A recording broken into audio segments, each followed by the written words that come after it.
Ladies and gentlemen, thank you students for joining us virtually here today. We will be doing our last lecture presentation. This is actually of the semester, one of my favorite presentations that we get to do. If you think back to your experience in 201, we showed you the last lecture presentation with Randy Pausch, and in that presentation, Randy was able to share some nuggets that he had learned over his life with his students. But what was really great in that presentation is it wasn't just students, it was his family. Because if you remember, Randy had a terminal illness. Now, we decided that we liked the presentation and how he was able to give those nuggets. So we would find titans in our industry that would be able to give you nuggets of what they wish they would have known before they graduated, or just life lessons that they've learned over the time being in the industry. And today we have a great treat. We have someone who's a member of our advisory board, and I'm going to hand it over to Dr. Lee to go ahead and tell you a little bit more about him before you begin the presentation. Good morning. So just a very brief introduction of Randall. He is the Chief Inclusion Officer at Mastercard, and before that, he was the Head of Diversity and Inclusion Officer at Darden Restaurant, and before that, he was the Head of Global Diversity and Inclusion at Starwood Hotels. And most importantly, Randall is a JMU alum. So I don't want to talk too much about Randall. I'm going to let him talk about himself. Randall, please go ahead. Thank you so much. Hello, everyone, and this is such a treat to be with you today. I hope that you and your families are safe and healthy during this time. I'd like to thank Professor Hornsby for giving me this opportunity, as well as I know that he cares a lot for his students, as well as passionate about his craft. So you've heard a little bit about me. Of course, I am a JMU grad. That was 2000 when I graduated. I double majored in hotel tourism management as well as in marketing. And I currently serve on the Hart School Advisory Board. In my day job, again, I am a Chief Inclusion Officer at Mastercard globally. And in short, I'm responsible to ensuring I help the organization solve for diversity gaps or gaps in perspective to better enable the organization to problem solve as well as to innovate. I grew up in a small farming town in Southern Virginia, and I currently live in Manhattan with my husband of over 25 years, and he actually also went to JMU, which was kind of a fun treat. And lastly, one of the things that you might like about this is I hate watching paint dry just as much as long, boring speeches. So this will not be one of those. As a result of our time together, I want you to walk away with three main points. One, I want you to walk away with a feeling of hope, because I know that this is a very trying time and an unprecedented time in our world today. I want you to walk away feeling like you got honest feedback, and also want you to walk away with some tangible tools to help you navigate the first few years out of college. This is, again, a very exciting time for you, and in JMU fashion, your professors, your advisory board members want the best for you and want you to be prepared. When I was thinking about the title of my message, many titles ran across my mind, and they went from the ratchet to like the most overly complex title that you could get. But I then started looking at the JMU logo, and right in the middle of that logo, my title came to me, and it says, "Knowledge is Liberty." And so that's the title of my message, Knowledge is Liberty. And I believe now more than ever, truer words have never been said. I'm reminded of the story of a young man who I've become really good friends with. And it's taken a while, but I've become really good friends with him. Freshman year of college, he was a pre-dentistry major, but his sophomore year, he got weeded out because he failed organic chemistry and was kicked out of the program. To this day, periodic tables give him nightmares. With his almost academic probation grades and clueless thoughts, on another major. He was one day walking on campus near the business school, and a professor said that he seemed a little lost. Unknowing to her, he was both lost physically as well as lost in life. That professor took him under her wing, and she was a professor in the Hospitality Tourism Management program at JMU. He had begun to thrive academically because of that, someone taking him under her wing, and gained the confidence to become a leader in organizations such as the National Society of Minorities in Hospitality.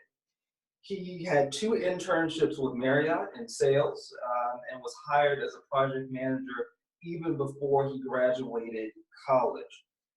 It was unheard of for any of the interns to work at the Bethesda office, which is the headquarters in Bethesda, Maryland, for Marriott. He graduated and moved to Maryland, as we would all do. We're excited to move to our next level in our careers. But when he started his job at Marriott, he was clueless, he was green, he made a lot of mistakes, and in many ways he wanted to give up. He finally got the hang of his job after a few months, and he started to love it. But then he got a call one day, and it was like ring, ring, ring, ring at his desk. And about 9 months into his job, he was told by HR that his job had been eliminated. And it was eliminated due to the current environment in the economy. But he was a hard worker, and folks saw that he had passion, so they gave him an opportunity to work in a hotel in New Jersey for a little bit, just to make sure that he had a job. And they didn't know how long that role would last, but they said that if he wanted that job, he needed to make a decision within 3 days. So he went home, he ran a bath, he jumped in and cried his eyes out, shocked that he was downsized. He didn't even know what that was. It was his first job. He was downsized. He was scared to move to an unknown place. And he was scared to leave his comfort zone, his friends and his family, and all the people that he loved that lived in the Virginia, Maryland, DC area.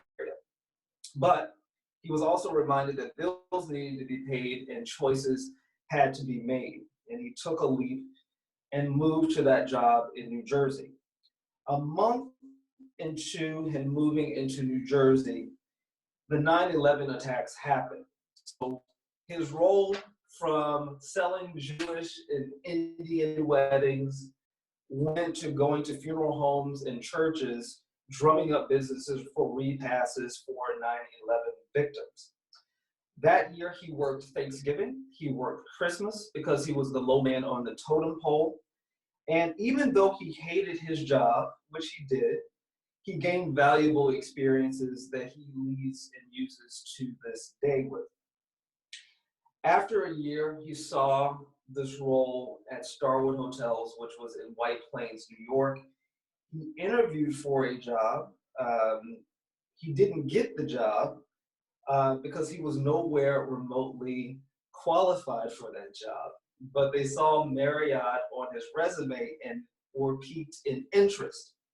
However, he did get an offer to join as a very junior person on the diversity, communications, and community affairs team at Starwood Hotels, which was basically at that point a startup organization. That first year at Starwood, he worked at least 50 hours, including Sundays, trying to meet what he thought were impossible deadlines to meet. He learned to manage projects and to build his competency in project management, all while, again, missing his family and friends because he was the only one that was in this foreign place. But he gained experience over those first few years that, again, School was a great preparatory for it, but the experience that he had those first 4 years was incredible. And if you hadn't guessed it, it was me. That was my story. It was my college story through the first 3 years of my life out of school. I look back at those times and I know that they've been the foundation for me being able to exceed what even I thought have been my career expectations. For 99.9% of people in the world, life isn't an Instagram post where you post things where life is just perfect all the time and challenges don't exist. Nor is it tweeting and blogging your way to fame and success. The fact is, everyone has challenges and hard work is required. The difference between those that swim or either sink to the bottom of the ocean is one part grit and another part ability to handle unexpected bumps in the road. So I kind of go back to my title is Knowledge is Liberty. And I'm here to drop some knowledge based on what I've experienced in life to be true. 1, expect the unexpected and be able to pivot quickly. Case in point, I am doing this speech in my bedroom during a global pandemic. At this point, I think it's just important for you to get a job. It doesn't matter what job it is. Every job at this point will get you experience. My first internship, and I hate even saying it, was at a motel on the side of 95 where you could rent by the hour. So think about that. It was not the Ritz-Carlton. Always think about what could go wrong and think about how you can get through it in advance so you're not running and afraid and scared when it actually happens. Number 2, write down your vision. Paint the picture of where you want to be physically, spiritually, relationship-wise, as well as career-wise. Put that vision in a place that you can see it every day and walk past it and view it and observe it. What you're doing is planting seeds for your future. You will be surprised at what will yield if you write down your vision and make it plain. And a note, and audit people in your life that are not supportive of your vision. Again, audit people in your life that are not supportive of your vision. They might not need to be with you on the next journey of your life. 3, making mistakes is okay as long as you don't keep making the same freaking mistake. Learn from them. I had a boss that called them growing pains, and every manager or leader knows that if you're coming right out of school, that you don't know everything and you will make mistakes. Don't worry about it. Learn from the mistakes, keep a positive attitude, even though when you're getting reprimanded and you're like, oh my gosh, I can't take this boss because they're yelling at me or screaming at me. Take it, keep a positive attitude, ask for help when you have exhausted all of your solutions. That's what they're looking for. The way that you handle mistakes shows your potential as a leader. I think that's worth saying again. The way that you're able to handle a mistake or a challenge or an error is representative of your potential as a leader. So always think about that. What is the way that I'm going to get out of this to make it right? Number 4, always do a little bit more than what's required. Make yourself a positive outlier. Get to the office a little early. Leave a little bit late. Add additional thinking to how to make something better, even if someone isn't asking you. Leaders will know and notice your potential and your drive to ensure that not only your job is being done, but you're thinking more broadly across the business of how to make things better. And finally, be authentic. Don't compromise your integrity. Don't pretend to be someone you're not. I did that for many years. It was not serving, especially if I'm in an inclusion role where I want everyone to feel that they're welcome and they're invited and they're safe and that all possibilities are possible within an organization. I couldn't just hold back that I'm a gay Black man. I had to come out to be authentic to myself, to be a better leader to the organization. I encourage you to share your perspectives. Your voice truly does matter. I mean, in this world of AI, we can get machines to do the mechanics of things. What we need is your mind and your thought process and your perspective that you bring to the table based on the things that have happened and the things that you've experienced in life. And allow others to be authentic as well. That's how strong relationships are built and sustained. This is without a doubt a very exciting time in your life. You've stepped into a very foggy, unknown place, but just know that you're not alone, and this is not the first time this has happened. Like myself and my story, you've seen a little bit of ups and downs and what that could take you. And I've been in your shoes, and many others, your professors, as well as your parents and others that are in your life have been through the same experience, but we all somewhat made it through it.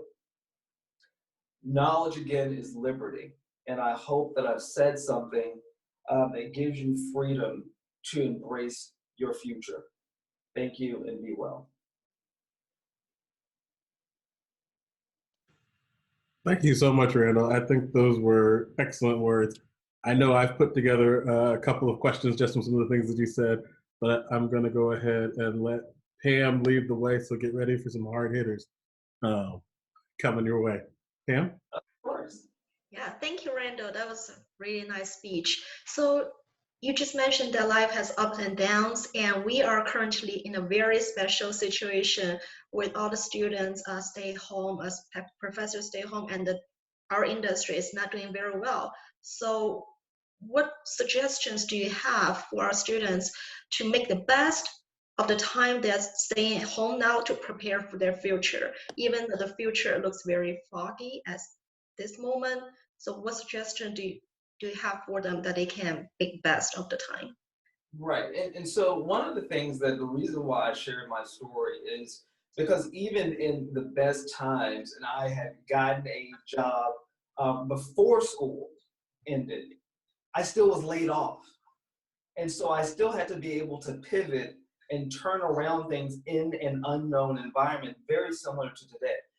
One of the things that I think that's really important is to think about, of course, the hospitality industry or the sports industry is where our students want to be. But I think it's really important that they think outside of the box and think about other industries. Again, getting a job is paramount at this point. And it doesn't even matter if you're sweeping the floor or if you're in an office building. It's about, at this stage in life, getting some job experience. Because that's what people are looking for. And your ability to look at the experiences maybe through the internships that you've had, if they don't fit in the hospitality industry or whatever industry isn't working, how do you reframe what you've done and those skill sets that you've had to position yourself for another role? Also, this is a great time for you to do some of that vision work that I mentioned around, in the meantime, before things get a little bit crazy. I mean, they're graduating now, and so it's going to be a bit of a bump right now. So do some of that visioning around where you want to see your life. Start to make connections in industries, even though you might not have a job at that location. Start to think about some of those companies that you want to work for and asking them, you know, if things get better, what will position me to be able to be thought of as a potential candidate for a role? It's a many different things, but at the end of the day, it's about you setting your vision as well as being realistic and saying, what kind of job can I get now? And it does not matter what that is, because there are so many people out here, and I'm on a leadership team at a major company, and we're trying to make sure that we're not furloughing people. So them coming out of college is not a story that others don't know, that have had many investments in their lives and their families that they built. So take a pause, think about what job you can get, and position yourselves when this thing gets better, because it will. Always things get better. 9/11 hit and we thought the world was going to end. It was a big bump in the road, but we were able to get over it. So in this time, do what you can to position yourself to get the best job. Thank you. So I really enjoyed the talk, and I like the point they're on right now. So I'm going to stay there for a second. I want to take you back to being that, I'm not sure where you said you were a freshman, sophomore, or junior when you found us, when you found hospitality. A lot of our students, I'd say hospitality is a discovery major, and I think it's also true for the sport and rec side. And so during that transition phase, there was probably a high level of uncertainty. I would think back from your family, what you told them that you wanted to do. I'd also think back to just what some of your goals were. How did you deal with that uncertainty? Because I think it's great when we start talking about looking at vision, but there's some risk there, right? There's some fear. How do you deal with that and still move forward? Because you were able to in several different instances. So here's the thing. When I realized that the dentistry thing was not going to be an option, which I laugh at to this day, because there is no way that I would have put my hand in somebody's mouth. There is just no way. And that's not even on the radar anymore. But I thought I was going to be a dentist, because I'm going to speak from my perspective and my family's perspective. So if I am going to college as a Black man, I needed to make sure that I got the degree that was going to give me the most money as possible, because your parents are not spending this money for you to become someone that's making beds. That's in their mind. Okay, so that's being real. That's what people translate sometimes the hospitality industry is just making beds. But I think one of the things that most important is having that college degree, and then having a jumping off or starting point with something that you like, and then really understanding that the industry isn't just about checking people in or making beds or being in a subservient role, which is fine. Some people love it. I know people that have been in the roles for like 30, 40 years, and they love it every day. But if that's not what you want, it's around educating yourselves around what are the things that that industry can provide. So the hospitality industry will give you lawyers, to give you people that are tax accountants, that will give you people that are HR professionals, that will give you people that are Six Sigma related to managed projects, to sales folks. So when you say and you think about this industry, it's such a large industry that encapsulates everything.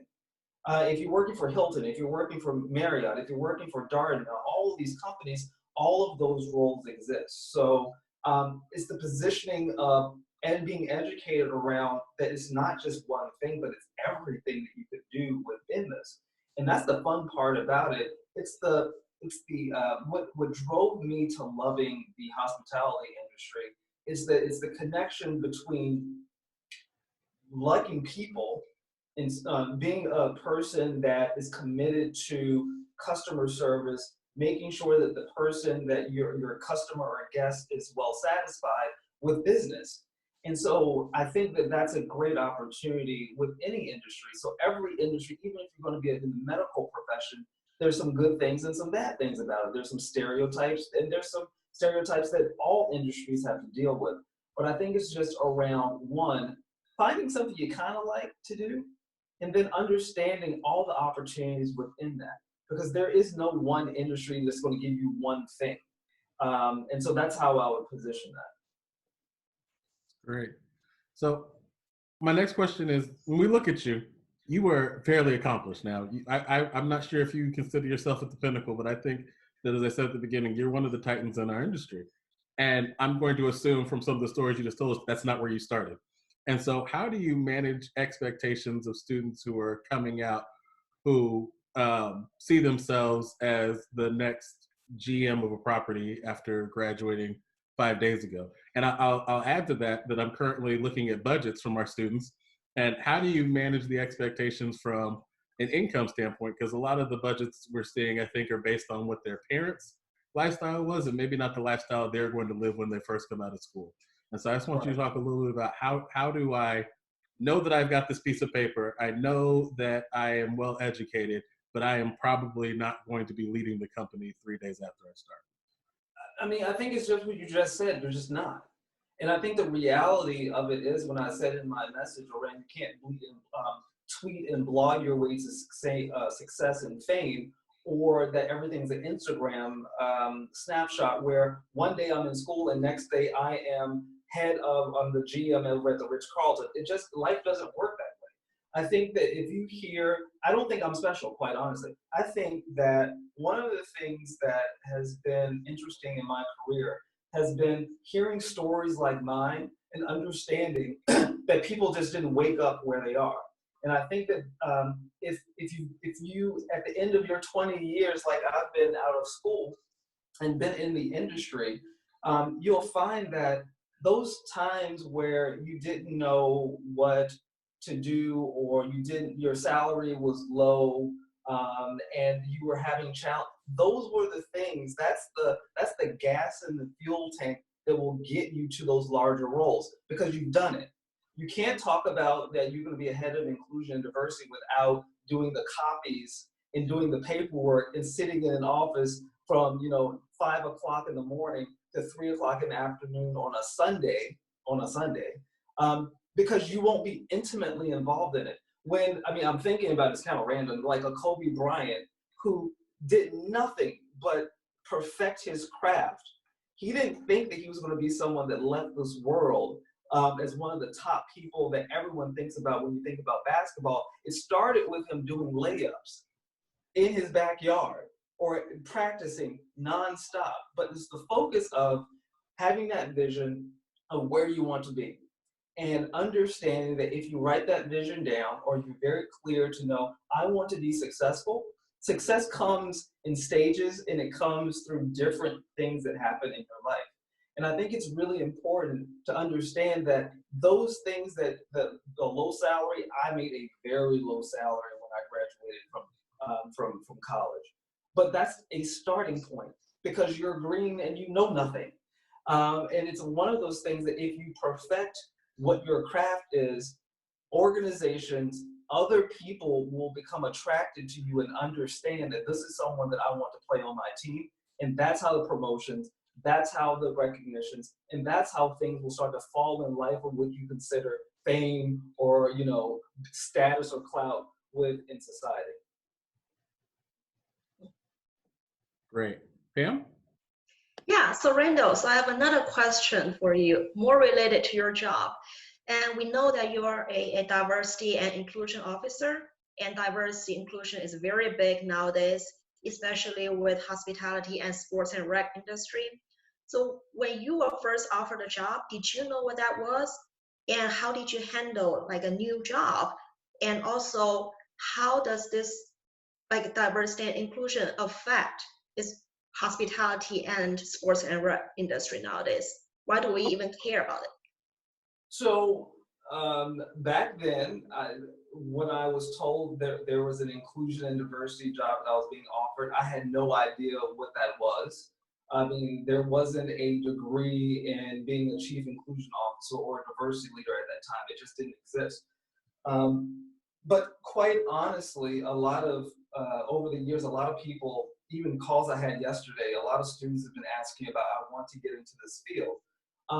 Here's the reality of it. So a lot of the work that I do is around some of the foundational work that I did earlier on in my career around being able to communicate, being able to sell a strategy, being able to project manage, being able to build a strategy. Those are key components to what I do every day.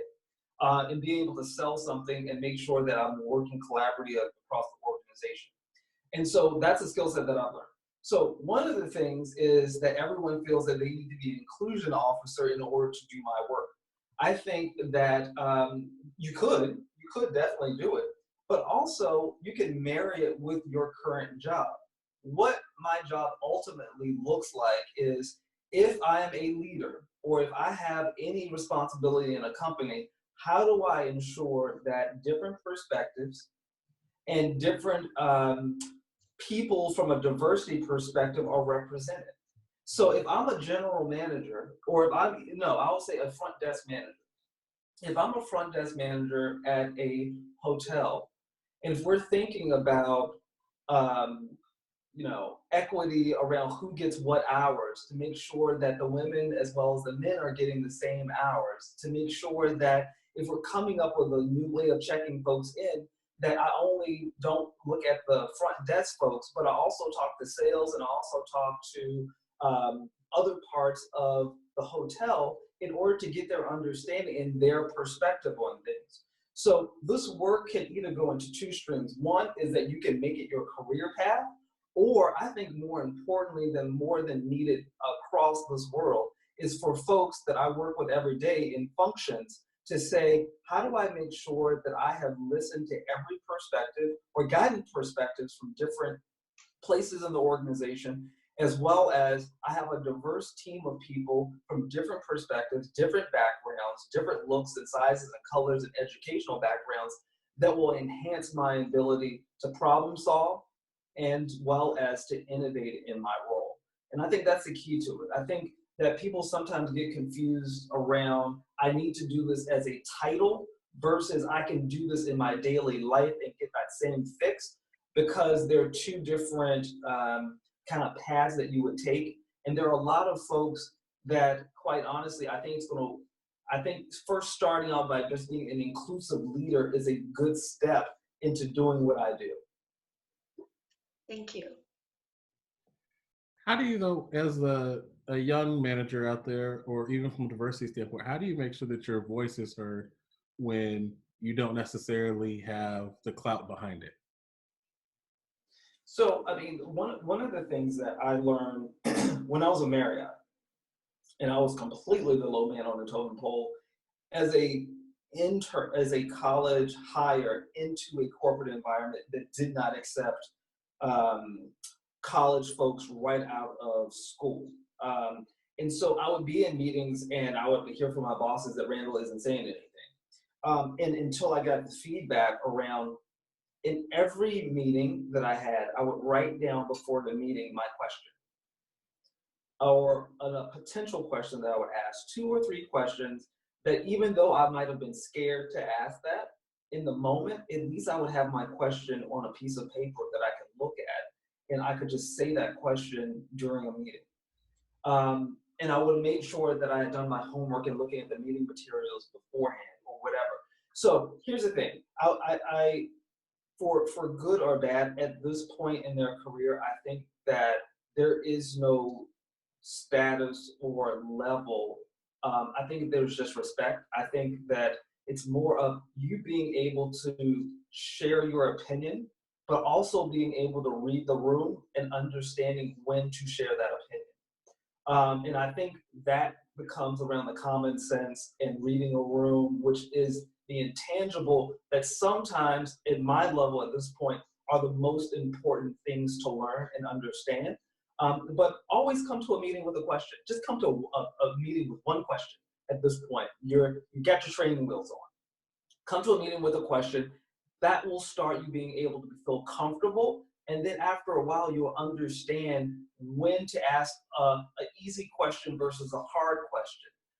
And so you'll get the hang of it, but you have to start somewhere. So just start going to a meeting, writing the questions down beforehand, and just using them in that meeting.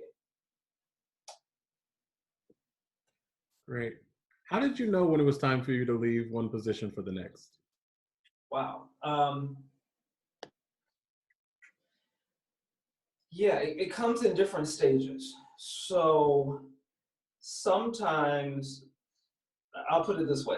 I think you should go into every job kind of with an understanding of what you want to accomplish on your own. So that's far beyond what the company is expecting of you. It's more of when you look at that vision around when I was at Starwood, when I was at Marriott, when I was at Darden Restaurants, what do I want to give to the organization? from my expertise and what do I want to learn from the organization. And it's a dance around, I think in the first few years of your career, you should sit somewhere for a minute. You should sit there at least 2 to 3 years if you can. Because there are things that you learn just about the opportunity to go to work and just understanding the rhythm of business and work.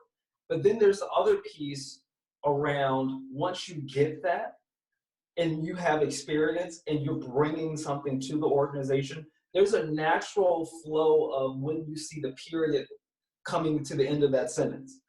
And so what I would always recommend people to do is think about your job roles in 3 to 4 year chunks and think about what you want to give to the organization and what you're being hired to do, and are you completing what that task is, as well as what experiences is the organization giving you that you would have not had.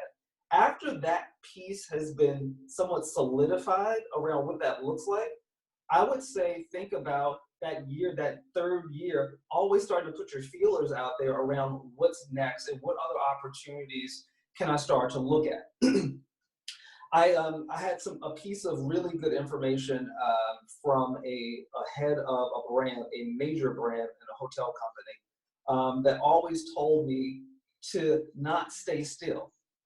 One of the tricks around increasing your value to your own pocket strings or your own wealth, what I'm hearing, is understanding that don't sit somewhere for a long time because your value becomes diminished after about that 4 or 5 year point. And so think about, I mean, you can say well, here's the thing, if you love something, continue to do it. But if your goal is around making more money, I think you have to look at, starting those conversations year 3, year 4 around what your next move is going to be.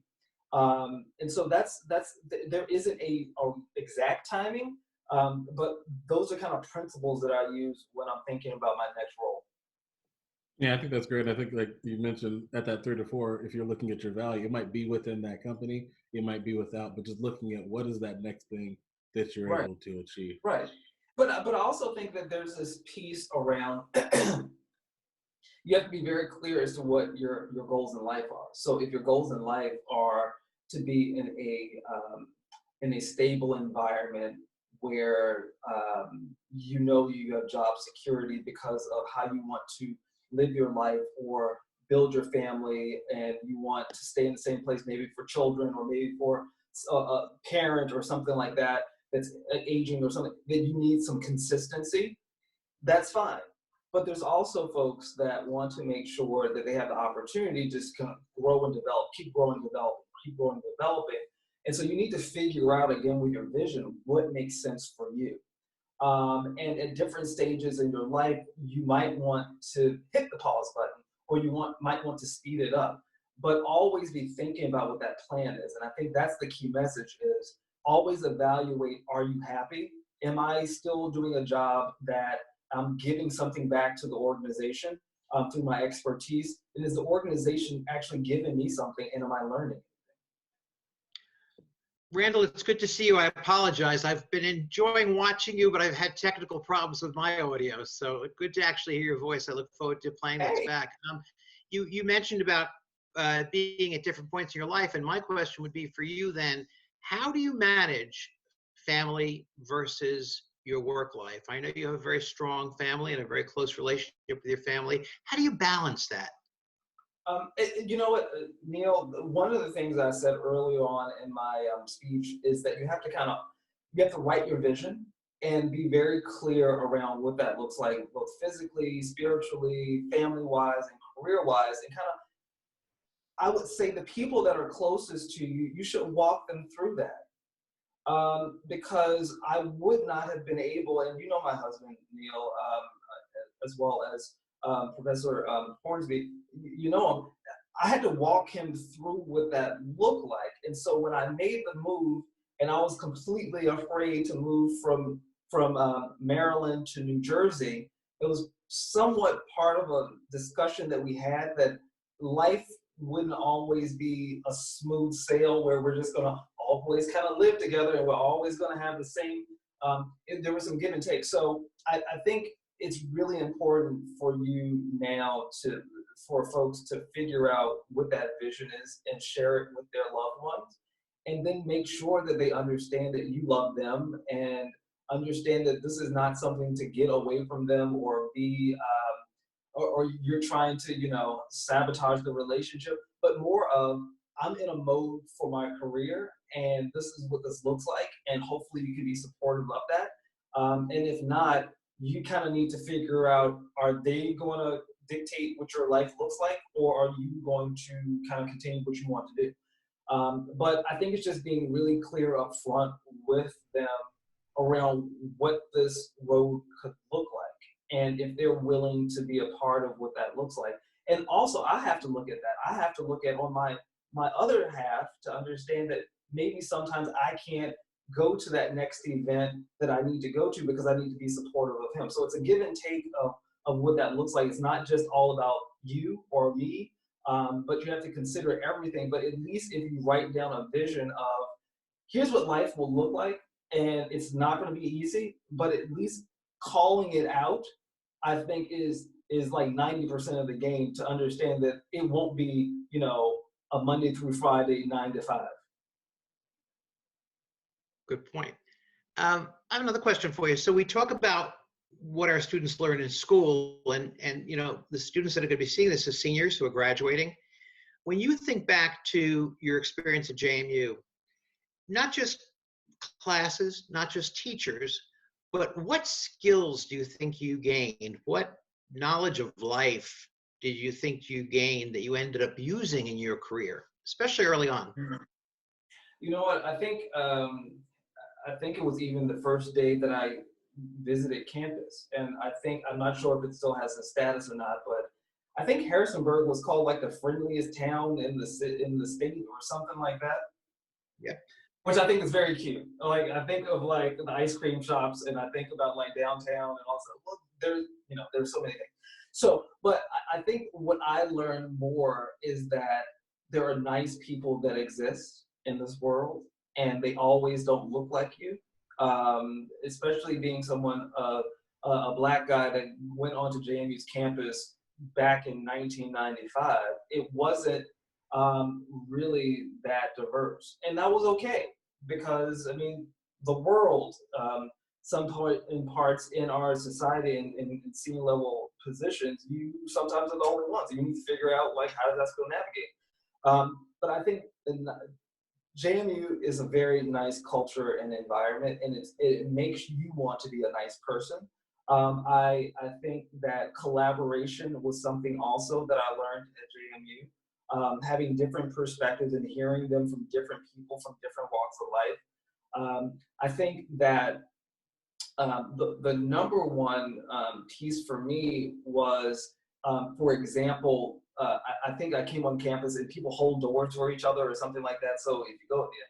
So I was so struck by that, and it just puts that it's not all about you, but it's all about you being part of a larger ecosystem and you having the ability to be a positive influence. And that's the thing that it gives me chills to this moment, that I was a part of a school that really instilled that. I remember it was just as rigorous from a educational perspective, but it also was a big party school at the same time. And everyone was cool with each other. I don't remember like a big discourse between groups or anything. And so that's what I take away from JMU, and it's a stunning place. So you kind of, at the same time, you get so spoiled you're in this like playland of like positivity, and you don't realize that you're in it until you hit real life.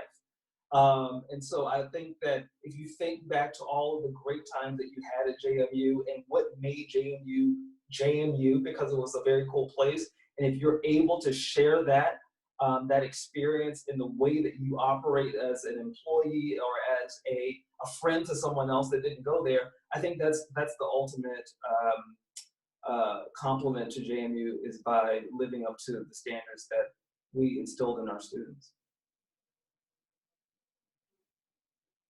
And I have one more question. I think I was muted there for a minute. You talked about this whole idea of giving back. And I know that Pam mentioned in your bio, I'm sure that you're now a member of the Hart School Hall of Fame, which we're quite honored to have you in that group of illustrious people. Part of it was your success in your career, but part of it was your willingness to give back to your alma mater. Could you talk about the importance of giving back for our students as they go out in the world, and specifically to the Hart School and JMU? Right. You know, I think giving is really important. And quite honestly, there's a whole saying that when you give, you feel more than the actual receiver, because you get so much more out of it. I have like meetings until 5 o'clock today on a Friday, but I felt it was really important for me to block my time out to sit in my hallway to do this. And it's because of that great experience that I had at JMU, and I absolutely loved it. And without that experience, I would not be who I am. That's just period. It's just a fact. Without folks like Neil and Reg Srupar-Sakri and Dean Guthrie, those people in my life have been hugely influential. And so I think that giving comes back in a few different forms. So I think it graduates, or it should graduate, based on where you are in life. Now, I would not expect a first year out of college to be giving like $25,000. But I would say, who can you come back and mentor? Who can you give some experience to, that now that you're out in the real world, I think it should be an expectation that you do give back, to give people a glimpse as to what they should feel or they're going to experience. And then as you're in leadership roles, what's additional stuff that you can do? How can you share either benchmarking or best practice that are out there, or these jobs are open, so let's make sure that JMU has the opportunity to look at what those jobs are if you're in the hotel or in the sports industry. Or if you're in ability where you have like a budget line item and you have opportunity to give to JMU and other organizations, do that. Because quite honestly, it goes back to, if you get yours and you kind of just shut the door behind yourself, that right there is a waste of gift. It's a waste of that whole process of you being elevated to a role that you can be of help and useful to someone. I think that the least that you can do is just do what you can when you can, but always thinking about, what can I do? And so if you had a great experience, pass that great experience on to others. Yes. So Randall, I have a next question is related to what Neil just asked. You mentioned one skill you learned from JMU that benefit you in your lifetime. And what skill would you say that students need to develop as soon as possible in the workplace that is less likely to be developed in a school setting? Oh, okay. I think that the skills that I look for in someone are the intangibles. And so when I mentioned that if you are making mistakes, and I said something about, keep a positive attitude, that right there is important to me. So your attitude is something that you can't learn out of a book, be nice and have a positive attitude. No one says that. That's not in a book. But it's the way that you, that your character and how you are able to, one, respond to adversity, and keeping a positive attitude in front of your bosses is extremely important. Following directions and understanding when something is an option and when something is not an option, that you need to meet your deadlines to get something done. That's extremely important.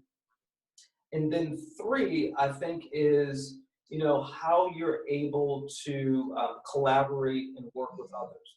Even though you might not like them, you still need to work with them.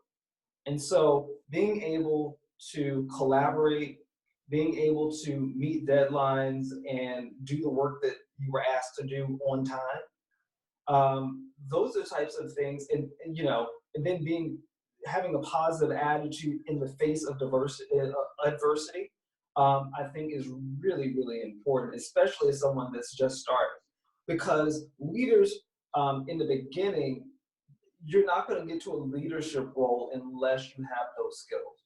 And so why not just start to build those skills now? And if you're in a whatever role you're in, leaders, when we have talent reviews and we have personal performance assessments of folks, those are leadership capabilities that you can't learn in a book. It's just about who you are intrinsically and you learning how to kind of suck it up and do it. And so I think those are some really key pieces that should be always kept top of mind at this point. Thank you. Well, time flies when you're having fun.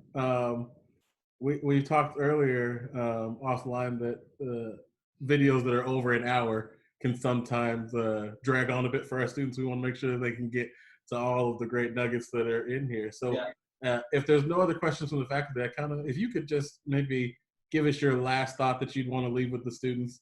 You are their digital commencement speaker at this point. What are some last things that you want to leave with them as we end this session? One, I would like to congratulate them for the experience that they had at JMU and them being able to make it. And it's not easy. I mean, you went from high school to this college campus where it was all fresh and new, and you had to make new friends, and you had to find your place on that campus and learn in studies and things like that, and you made it, which is incredible. And so you should be very proud of yourself. Your parents should be proud of you. Your relatives and all those people that support you should be proud of you. But now you're moving into your next level and stage of adulthood.